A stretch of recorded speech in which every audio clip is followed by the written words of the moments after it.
पराग जी, वास्तु क्या है? इसके बारे में आप मुझे थोड़ी-सी जानकारी दे दें। भाई साहब, बहुत ही अच्छा सवाल करा है आपने। और जनहित के लिए ये सवाल बड़ा आवश्यक है, क्योंकि वास्तु आजकल बहुत ही ज़्यादा लोकप्रिय होता जा रहा है। वास्तु में कई व्यवस्थाएं हैं। सर्वप्रथम जो वास्तु है वो कायदे में एनर्जीज की बैलेंसिंग है। जैसे कि पंच महाभूत जो होते हैं हमारे, जिसमें भूमि, गगन, वायु, अग्नि, नीर, ये पंच महाभूत हैं और इन्हीं से सृष्टि बनी है। जब ये एक व्यवस्था में होते हैं तो उसे सुयोग कहा जाता है। जब हम एक एक धातु एक एक तत्व का एक एक अक्षर लेते हैं तो भय गे वे आन है, तो पंचभूतों से ही भगवान शब्द की भी उत्पत्ति होती है।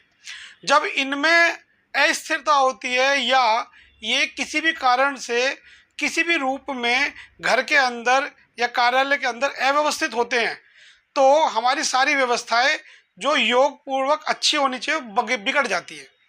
और वास्तु के द्वारा इन व्यवस्थाओं को, इन तत्वों को व्यवस्थित करके हम योग को स्थापित कर सकते हैं, जिससे सभी कार्यों की संभावनाएं संभावित हो जाती है। पराग जी, आपके सामने एक यंत्र रखा हुआ है। इस यंत्र का क्या नाम है और इससे हम लोग क्या करते हैं? भाई साहब, ये महावास्तु मंडल यंत्र है। ये अभी वास्तु के क्षेत्र में एक, इसे आप क्रांतिकारी खोज कह सकते हैं।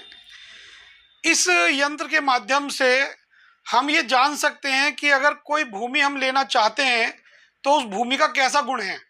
इस यंत्र के साथ ही एक पेंडुलम है, जिसमें ये व्यवस्था है कि इसके अंदर अगर हम मिट्टी को रखकर और विधि पूर्वक इसका इस्तेमाल करते हैं तो कुछ आवश्यक कार्यों को करने के साथ हमें इस मंत्र के माध्यम से उस ऊर्जा का पता चल जाता है कि उस मिट्टी का गुण कैसा है। वो रजस प्रधान है, सतो प्रधान है, तमो प्रधान है। उस मिट्टी का वास्तविक इस्तेमाल किस कार्य में हो सकता है।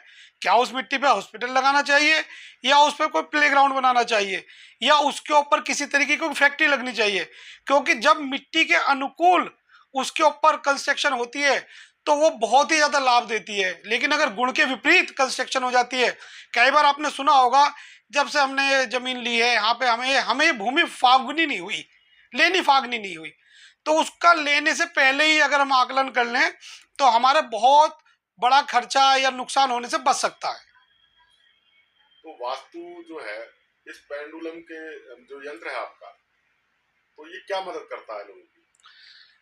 जो हमारे दैनिक जीवन में आने वाली समस्याएं हैं, जिन्हें हम ये मानते हैं कि बस ये तो हो ही रही हैं, कोई भी क्रिया प्रतिक्रिया पे आधारित होती है।